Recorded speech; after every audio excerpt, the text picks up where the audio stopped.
प्रत्यांभ्याम श्रुव पूर्वस्य कर्ता, ये सूत्र हो गया था। इसमें से पूर्वस्य कर्ता इतरांश अगला सूत्र में भी अनुवृत्ति होगा। और कार्य संप्रदान इत्यादि का तो अधिकार चल रहा है। अनुप्रतिगृणश्च अनुप्रतिगृणश्च अनुप्रतिगृण षष्ठी के एक वचन, च अव्यय दो पद है। अनुश्च प्रतिश्च इति अनुप्रति ताभ्यां गृणाः इति अनुप्रतिगृणाः तस्य इति अनुप्रतिगृणाः षष्ठी में। अनुश्च प्रतिश्च इतरेतर योगद्वंद समास किया, इधर पूर्व बना अनुप्रति ताभ्यां गृणाः, उससे पूर्व में रहता हुआ जो आगे क्या है, ग्री धातु, ग्री निगरणे धातु, गृणः कह दिया उसको, ग्री निगरणे, ये जो धातु है उस धातु, इसलिए द्वंद्व गर्भ पंचमी तत्पुरुष समास में, द्वंद्व गर्भ पंचमी तत्पुरुष समास अनुवृत्ति है। पुरुष से पूर्व से कर्ता, संप्रदानम का भी अनुवृत्ति चले आ रहा है और कार्य का अधिकार है। अर्थ अनुपूर्वस्य प्रतिपुरुष गृणातिर्धातुः प्रयोगे पूर्वस्य कर्ता यह तत्कारकम संप्रदान सिंचकम भवति। अनुपसपूर्वक और प्रतिपसपूर्वक जो गृह धातु है, गृह धातु क्रियादिगण का, इसे गृणाते हैं, गृणः ये सब बोला गया। उस गृह धातु का प्रयोग काल में पूर्व क्रिया का जो कर्ता है, पूर्व से जो हो रहा है व्यक्ति जो क्रिया कर रहा है, उस क्रिया के कर्ता को अपनी क्रिया करने में प्रोत्साहन देना। ऐसे हो तो पूर्व से गृणातिर्धातुः प्रयोगे, पूर्व से जो करता है आने और प्रतिपूरक गृह धातु का प्रयोग में पूर्व क्रिया का जो करता था उस कारक को संप्रदान संज्ञा हो जाता है। होत्रे अनुगृणाति, होत्रे प्रतिगृणाति, अनुगर मंत्र प्रतिगर मंत्र होते हैं कर्मकांड में, वेद में, वैदिक कर्मकांड में। वैदिक याग आजकल लगभग नहीं होता है, जो भी याग हो रहे हैं सब स्मार्थ है, श्रौत और स्मार्थ। श्रौत याग करना आप चाहते हैं, फिर आपको क्या करना पड़ेगा, शादी करना पड़ेगा, वो जल्दी करना पड़ेगा। कि जब शादी के बाद पहला बेटा हो उस समय आपके सारे बाल काले होने चाहिए। जब पहला बेटा होगा तब आपका बाल सब काला होना चाहिए। इसे देर से शादी करोगे तो पहले से एक दो बाल सफ़ेद हो जाते, बाद में शादी करोगे तो कैसे होगा। आजकल यही हो रहा है, 30 उम्र 35 उम्र में शादी कर रहे तो आधे बाल तो तभी सफ़ेद हो गया, जब बच्चा पैदा होगा तो और सफ़ेद हो जाएगा। तो इसीलिए जो है उनको कोई अधिकार ही नहीं है। इसलिए अधिकार पाना है वैदिक कर्मकांड करने के लिए तो 20-21 उम्र में शादी कर देना चाहिए, ताकि जब तक बेटा होगा, मानो पहले लड़की हुई तो 2 लड़की हो गई तो उसके बाद बेटा होगा, 6-7 साल तो लगेगा ना, तो तब तक सब बाल काले रहेंगे। कि वेद ने विधान किया, जात पुत्रो कृष्ण केशो अग्निनाद अधीत, जात पुत्रो माने बेटा पैदा हो गया और बाप का बाल कृष्ण केशी, सारे बाल काले हैं, एक भी कहीं सफ़ेद नहीं होना चाहिए। तो अग्नि जो स्रोत अग्नियाँ हैं उनका आधान कर्म के द्वारा अग्नि प्राप्त करेगा, रोज अग्निहोत्र करेगा, वही व्यक्ति स्रोत कर्म कांड करने का अधिकारी है। आज भारत में ऐसे कितने हैं, 10-12 होंगे बस, ज़्यादा नहीं है। इसलिए हम लोग तो यही प्रोत्साहन देंगे, जल्द से जल्द शादी करो, बेटा पैदा करो और अग्नियों को प्राप्त करो। वैदिक कर्म कांड करो, श्रौत यज्ञ करने वाला बनो, नहीं तो जो चल ही रहा है, स्मार्त यज्ञ हो रहे हैं, स्मार्त यज्ञ होते हैं। तो इस श्रौत यज्ञ की बात है। होता जो है पहले से मंत्र बोलते रहता है, जब होता मंत्र बोलते रहता है, बीच बीच में जो अध्वर्यु नाम का ऋत्विक है, अलग अलग ऋत्विकों का नाम होते, सब ब्राह्मण हैं, सब कर्मकांड कर रहे हैं, कर्मकांड कर रहे हैं तो ब्राह्मण लोगों का अलग अलग नाम रख दिया जाता है, जैसा कर्म करते उसी से अलग अलग नाम है उनका। तो होता नाम का ऋत्विक जो होता है पंडितों, वो मंत्र पाठ कर रहा है, स्तोत्र पाठ कर रहा है, मान लो उस समय अध्वर्यु नाम का दूसरा पंडित है, उसको प्रोत्साहन करने के लिए अनुग्र मंत्र या प्रतिगर मंत्र बोलेगा, और बढ़िया से गाओ, और तेजी से गाओ, बहुत अच्छे से गाओ, प्रोत्साहन देगा। उसको कहते हैं अनुगृणाति, प्रतिगृणाति। पूर्व से कौन गा रहा था? होता। पूर्व गायन क्रिया कौन कर रहा है? होता। इसे पूर्वकालीन गायन क्रिया का करता है होता, उसको हो जाएगा संप्रदान संज्ञा। संप्रदान संज्ञा उनसे कौन सी विभक्ति आती है? चतुर्थी विभक्ति। कौन सूत्र है? चतुर्थी संप्रदान है। तो इसलिए क्या हुआ वहां? होत्रे, होत्री, ऋकारांत है ना, ऋकारांत शब्द का रूप कैसे बनता है? होता, होतारौ, होतारः, होतारम, होतारौ, होत्रीन,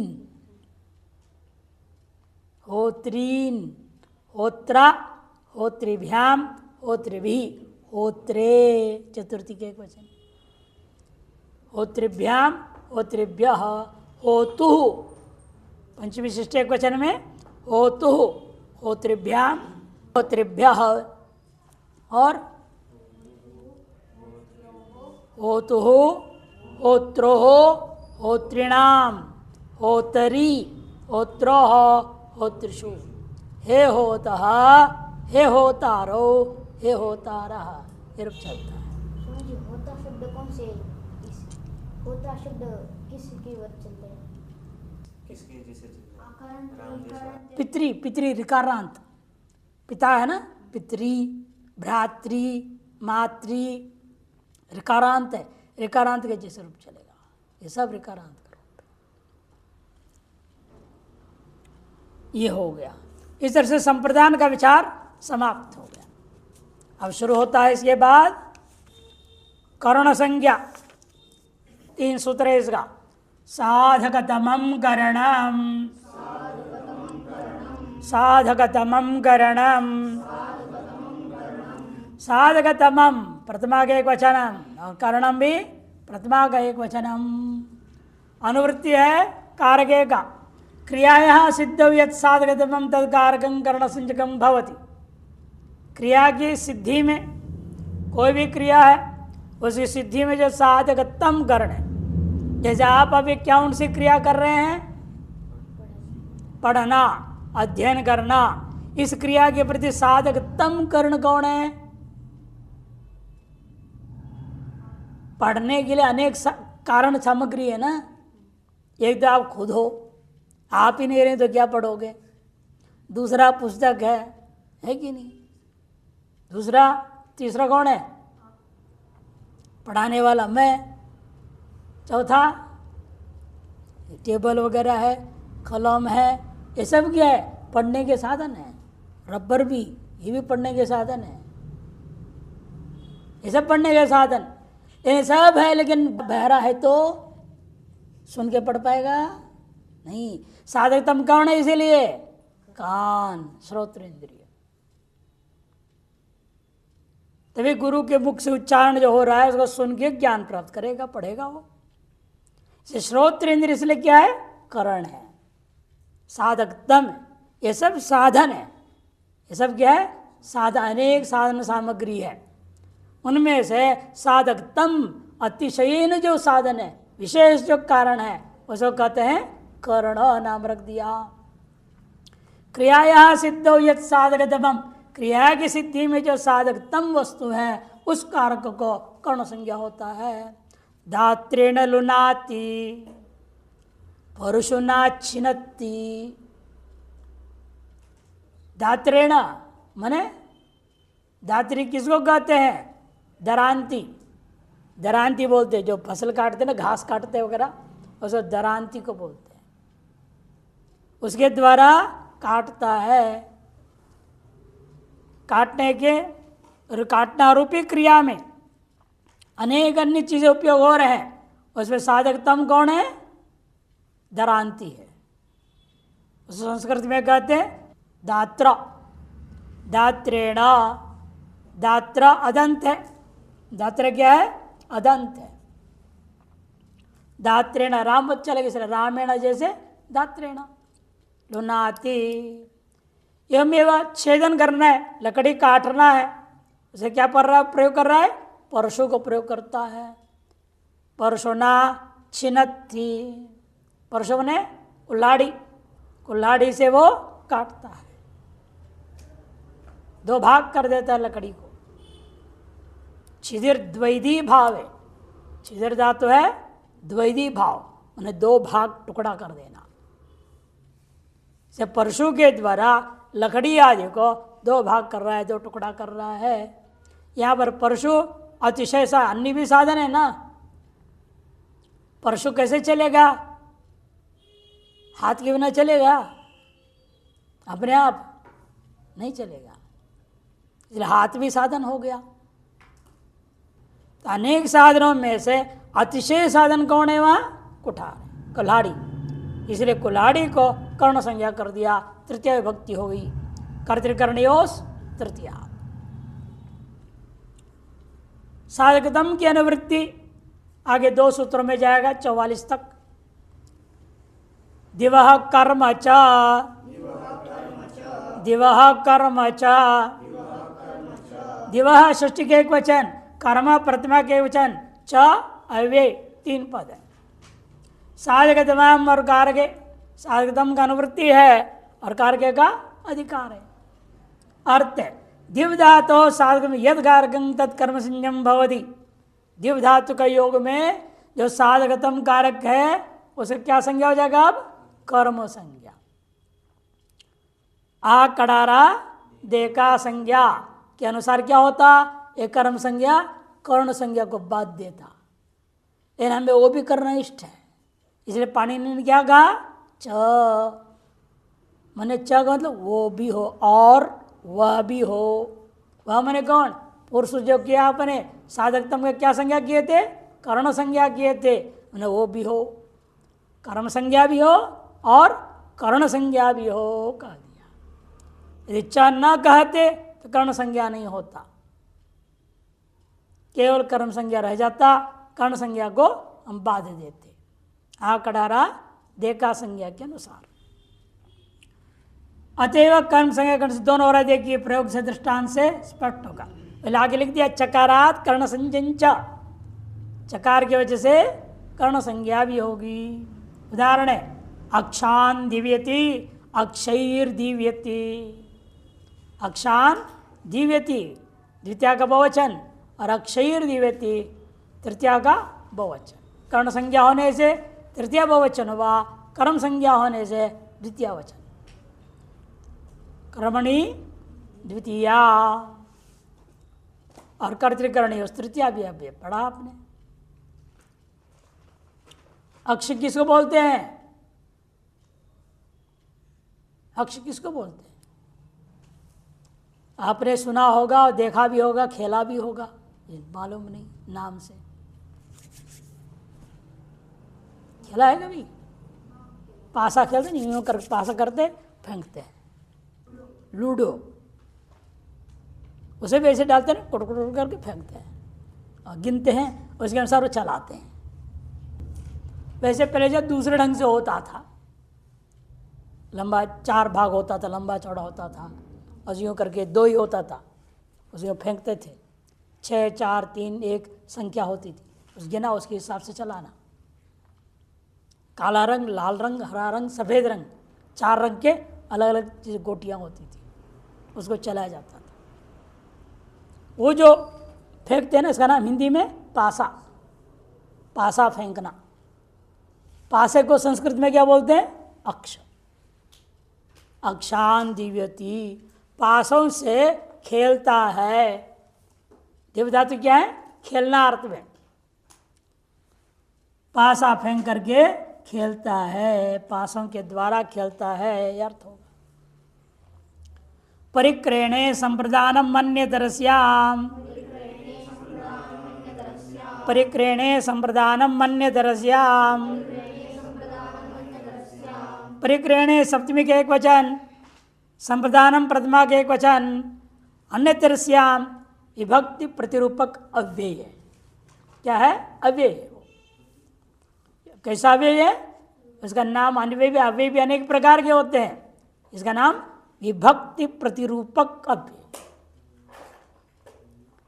क्योंकि देखने में स्त्रीलिंग वाला सप्तमी के एक वचन जैसे दिखता है ना, अंतरस्य अन्यतरस्याम।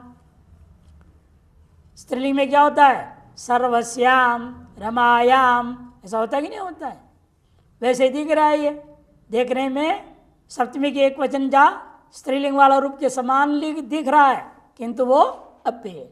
इसे इसका नाम रख दिया विभक्ति प्रतिरूपक अव्यय।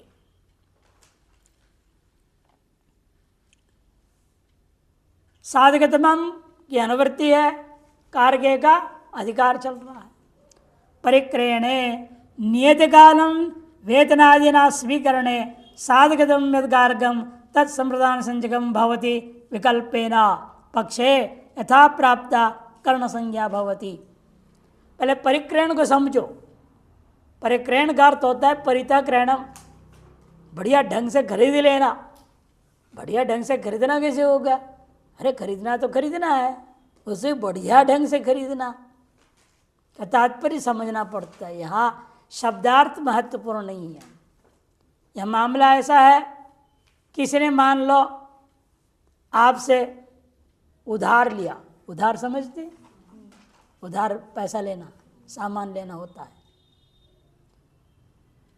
देवदत्त ने यज्ञदत्त से 1000 रुपया उधार ले लिया और कहा मैं अब 1 महीने में वापस कर दूंगा, और नहीं दे पाया।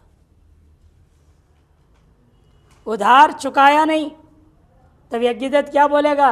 हे देवदत्त, उस 1000 रुपये के बदले अब तुमको मैंने खरीद लिया है, 1 महीने तक तुम मेरे यहाँ काम करोगे, जो भी बोलूँगा सब काम करना पड़ेगा।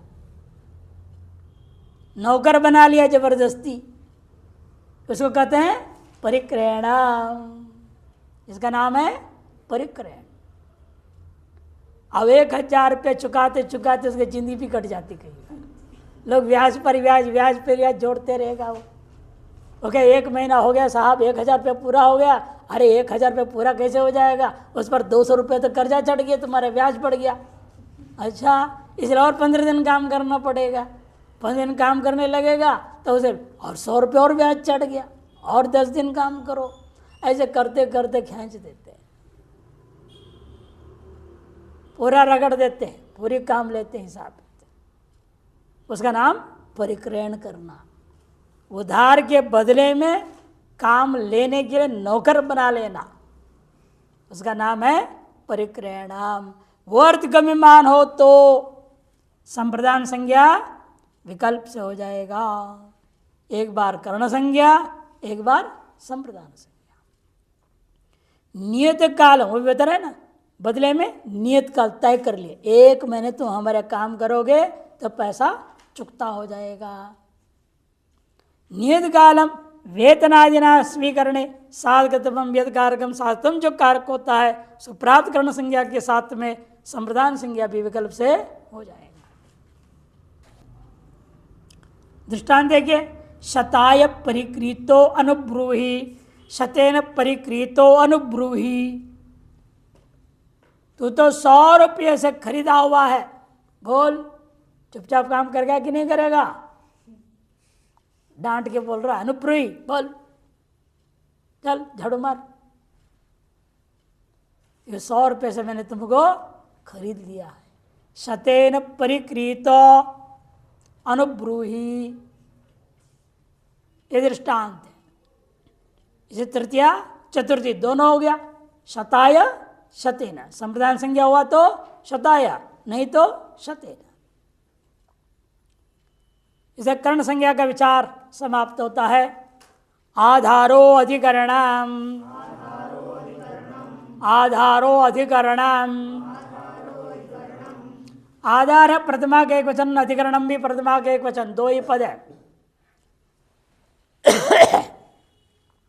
अनुवृत्ति है कारके का अधिकार। कर्तृकर्मणो क्रियाश्रय भूतयो धारण क्रिया प्रति यह आधार तत्कारकम अधिकरण संचकम भवति। कर्ता और कर्म के द्वारा हो रही जो क्रिया, उन क्रियाओं का आश्रयभूता धारण क्रिया के प्रति जो आधार है, उस आधार का नाम अधिकरण बढ़ेगा। और अधिकरण हो जाएगा तो क्या होगा? सप्तम अधिकरणे च, सूत्र से सप्तमी विभक्ति हो जाएगी। दृष्टांत से देखिए, देवदत्त कटे आस्ते, देवदत्त बैठता है, आस उपवेशण बैठ रहा है। कहाँ बैठेगा? कहाँ बैठा? चटाई पे। कटे मने चटाई। इसलिए बैठना रूपी क्रिया जो कहाँ हो रहा है? देवदत्त में। देवदत्त कर रहा है, बैठ रहा है, और बैठना रूपी क्रिया जो कर्ता देवदत्त में है, उस क्रिया का धारण करने वाला आश्रयभूत वस्तु कौन है? चटाई, कट। इसे कट का क्या हो गया? अधिकरण संज्ञा। अधिकरण संज्ञा होने से सप्तमी विभक्ति हो गई, तो कटे आस्ते ये प्रयोग बन गया। देवदत्त कटे आस्ते। इसे ये भी कर्ता के द्वारा, कर्ता में क्रिया क्या हो रही है अभी? सोना, शेते। शेते मैंने सोना। देवदत्त सो रहा है, देवदत्त में सोना रूपी क्रिया हो रही है। कर्ता में निष्ठ जो क्रिया है सोना, उस क्रिया का लेकिन आश्रय कौन बनेगा? उसी चटाई पर सो रहा है। इसीलिए कटे शेते, देवदत्त कटे शेते। कर्तृगत क्रिया का आश्रय क्यों है? अधिकरण संज्ञा के दो दृष्टांत हुआ। और कर्मगत को लीजिए दृष्टांत। स्थाल्याम ओदनम पचती, बर्तन में भात पकाता है। पकना रूपी क्रिया कहाँ हो रही है? भात में, चावल में। चावल पक रहा है ना, ये पकना रूपी क्रिया है चावल में। और चावल क्या है? पाक क्रिया का कर्म है। कौन पका रहा है? कर्ता कौन है? देवदत्त। देवदत्त स्थाल्याम ओदनम पचती। देवदत्त जो है बर्तन में चावल को पकाता है। या पचती क्रिया, पाक क्रिया, इसका आश्रय भूता वस्तु कौन हो जाएगा? आपका कर्मीभूता वस्तु भात। भात रूपी या चावल रूपी पदार्थ में पकना रूपी क्रिया हो रही है। उस क्रिया होने में जो आधारभूत वस्तु कौन है? बर्तन, जिसमें चावल पक रहा है। तो इस बर्तन का क्या संज्ञा हो जाएगी? इसलिए अधिकरण संज्ञा।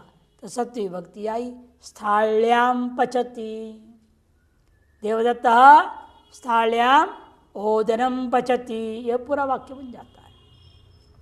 यह कर्म के निष्ठ क्रिया के द्वारा यह दृष्टांत हुआ। इस प्रकार से अब और इसमें विशेष सूत्र ला रहे। आधार का अनुवृत्ति होगी 48 तक। आधार अधिकरण में आधार का अनुवृत्ति 48वें सूत्र तक जाएगा। अधिशिंस्थासाम कर्म, अधिशिंस्थासाम कर्म, अधिशिंस्थासाम षष्ठी का बहुवचन, कर्म प्रथमा का एक वचन। अधि को पहले अलग रखो, इन चार धातु समास करो पहले। शिंच, स्थाश्च, आश्च, शिंग स्थासः, तीन धातु। शिंच स्थाश्च आश्च इति। शिंग स्थासः अदेह स्थिंशासी अधिशिंस्था सह, पहले द्वंद समास किया, फिर पंचमी तत्पुरुष पास, इसलिए दंद गर्भ पंचमी तत्पुरुष कहा जाता है। अनुवृत्ति आ रही पुरुष से आधार का और अधिकार चल रहा है कारके का। अर्थ है अधिपूर्वाणाम स्थिंसासित्येतेषाम् आधारो यस्तत्कारकम कर्म संज्ञकम भवति। प्राप्त क्या था? अधिकरण संज्ञा, उसको बाद करके इसने कर्म संज्ञा कर दिया। अधि उपसर्ग पूर्वक को ये धातु प्रयोग होनी चाहिए, तीन धातु में से कोई भी। अधिपूर्वक शिंग, अधिपूर्वक स्था, अधिपूर्वक आस। शिंग मने स्वप्ने सोना, स्था मने गति निवृत्त बैठना, और आस मने उपवेशने भी बैठना।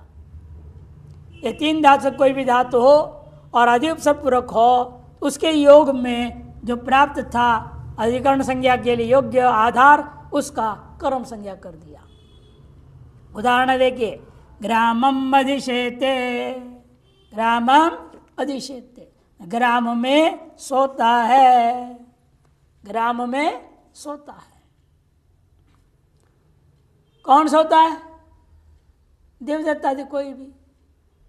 जैसे कर्ता कौन है? देवदत्ता आदि, उसमें है अधिशयन रूपा क्रिया। उस अधिशयन रूपी क्रिया का आधारभूत स्थान विशेष हो गया गांव। इस गांव में प्राप्त अधिकरण संज्ञा को बाद के इसने कर्म संज्ञा कर दिया। अतः ग्रामम बना, नहीं तो क्या होता?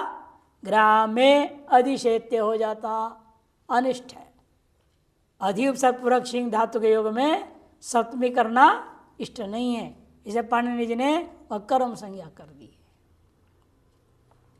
है। एवमेव ग्रामम अधितिष्ठति, ग्राम में बैठा रहता है, या ग्राम में अधिष्ठाता होकर रहता है। ग्राम में अधिष्ठाता कौन होता है? ग्राम प्रधान, पटेल बोलते हैं ना, कहीं पटेल बोलते हैं, कहीं ग्राम प्रधान बोलते हैं। ग्राम पंचायत होता है, उसका जो अध्यक्ष पूरे गांव का अपने आप को मालिक समझ के संभालता है, सारी व्यवस्था देखता है। और तीसरा दृष्टांत है पर्वतम मध्यास्ते, पर्वत के ऊपर कुटिया बना करके रहता है। पर्वत से अधि मने ऊपर अर्थ में, आधार, आधार कैसे? ऊपरी आधार। अध्यास्ते, पर्वते प्राप्त था, बाध्य से कर्म संज्ञा कर दिया, पर्वतम मध्यास्ते बना। उस कर्म का निवृत्ति अगले सूत्र में भी है, अभिनिविशश्च, अभिनिविशश्च, अभिनिविश षष्ठी के एक वचन, च अभ्य दो पद है। अभिश्च निश्च इति अभिनी, अभिश्च निश्चय इति अभिनी। हरि हरि द्विवचन में होता है ना, दो है ना यहाँ, द्विवचन। अभिनी ताभ्याम विष, उनसे पर में कौन होने चाहिए? विश्व धातु।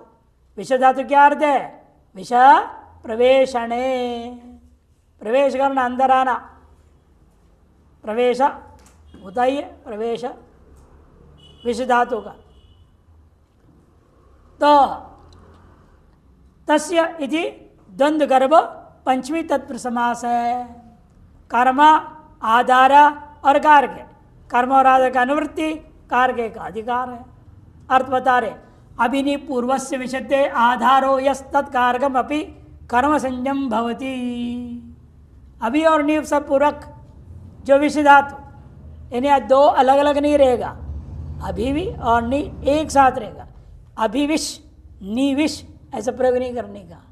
अभी और नी संघात, व्यस्त और संघात विपरीत तीन होता है।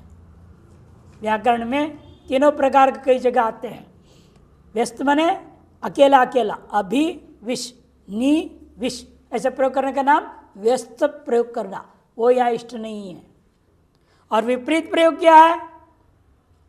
नी अभी रख दो, अभी नी, ये सीधा है, नी पहले लो, नी अभी न्य भी बना दो तो विपरीत हो जाएगा, वो भी इष्ट नहीं है।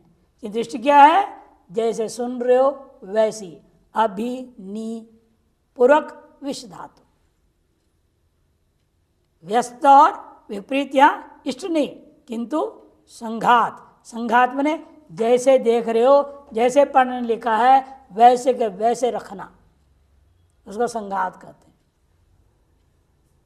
यह संघात रूपेण प्रयोग करना है। इसे जैसे पहला पर देखा ना, अलग अलग उपसर्ग के लिए अलग, अनुगृणाति, प्रतिगृणाति, है ना, अलग अलग प्रयोग हुआ, उसको व्यस्त प्रयोग करना।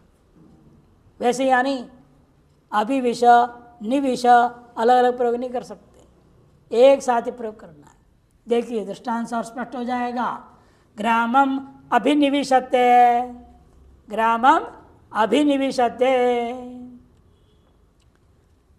अभि और निपूर्वक विष धातु का जो आधार है, निविष धातु बौद्धिक क्रिया क्या है? प्रवेशन क्रिया, उस क्रिया का जो आधारभूत स्थान है, उस आधार के लिए प्राप्त अधिकरण संज्ञा को बाध करके सूत्र कर्म संज्ञा कर देता है। कर्म संज्ञा करने से द्वितीय विभक्ति आएगी। ग्रामम अभिनिविशत है, अर्थ वास्तव में क्या है? ग्रामे अभिनिविशत, ग्राम में प्रवेश करता है। लेकिन जब अभिनियुक्त सब पर विष धातु प्रयोग करोगे, सप्तमी को बाद के वहाँ द्वितीय हो गई, क्या अधिकरण संज्ञा नहीं रहा, कर्म संज्ञा हो गया। उपानवध्यांग वसः, उपानवध्यांग वसः, एक ही पद है, षष्ठी का एक वचन। पहले इतरेतर तुम समास करो, उप अनु अधि आंग है, उपश्च अनुश्च अधिश्च आंग चैति उपानवध्यांगः, तेभ्यो वस, वस निवासे धातु, तेभ्यो वस धातु हो तो उपानवध्यांग वस बनेगा, तस्य इति उपानवध्यांग वसः। द्वंद्व गर्भ पंचमी तत्पुरुष समासिया भी हुआ। कारके का अधिकार है, कर्म पुरुष से अनुवृत्ति, उसे पहले से आधार का भी अनुवृत्ति चले आया हुआ है। उप अनु अधियांग इत्येवं पूर्व से वसते है आधारो यस्तत्कारकम कर्म संजम भवति। या व्यस्त प्रयोग होगा, एक एक का ही प्रयोग हो जाएगा। उप वस, अनु वस, अधि वस, आ वस, अलग अलग प्रत्येक का अन्वय होगा। इनके पूर्व जो वस धातु है, वसते आधारो, वस धातु किधर बुद्धिमान क्रिया, वास करना रूपी जो क्रिया है, उस क्रिया का आधारभूता जो कारक है, उस कारक का सूत्र क्या करेगा? कर्म संज्ञा। ग्रामम उपवसति सेना, ग्रामम उपवसति सेना, ग्राम के पास में सेना बैठी हुई है, या रह रही है, टिकी हुई है। ग्राम के पास में सेना बैठी हुई तैयार, यदि गांव वाले गड़बड़ करेंगे, सेना इसलिए बैठती है आपकी सुरक्षा भी है और आप गड़बड़ आपको दंड भी देगी, दोनों हिसाब किताब। और दूसरा में भी ग्रामम अधिवसति, ग्राम में सेना ठहरी हुई है, ग्राम के पास नहीं, उप होगा तो पास समीप पर, अधि होगा तो उसमें, ग्राम में सेना ठहरी हुई है, पहले पास में रहती है, बाद में भीतर आ जाती है। और फिर आगे लिखते हैं ग्रामम उप अनु, अनु तो दृष्टांत नहीं बोले उन्होंने, न है पर्वतम उपवसति दिया है ना, ग्रामम उपवसति सेना, पर्वतम उपवसति सेना, ग्रामम अनुवसति सेना, ग्राम के समीपता। अब ग्राम के बिल्कुल सट करके, बिल्कुल जो उसको क्या बोलते हैं, सीमा, बॉर्डर पर गए। एक तो थोड़े समीप में होना, एक बिल्कुल सट के किनारे ही हो जाना। फिर भीतर ही आ गए, ग्रामम अधिवसति, अंत में ग्रामम आवसति, वही पक्का निवास बना लिया, परमानेंट हो गया।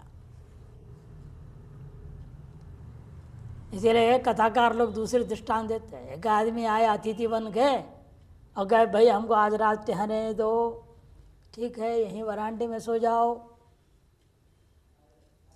वो कहने लगा क्या करे, वरांडे में ठंड लग रही है, ठीक है अंदर आ जाओ। अंदर आके सोने लगा। फिर कहा प्रभु आप इतने तो कृपा कर ही चुके हो, 3 दिन और रहने दो। फिर वही मालिक होके बैठ गया, अब मैं मालिक को तुम बाहर जाओ। यही क्रम है यहाँ पर, समीप में आना, सटके रहना, अंदर घुसना, फिर मालिक हो जाना।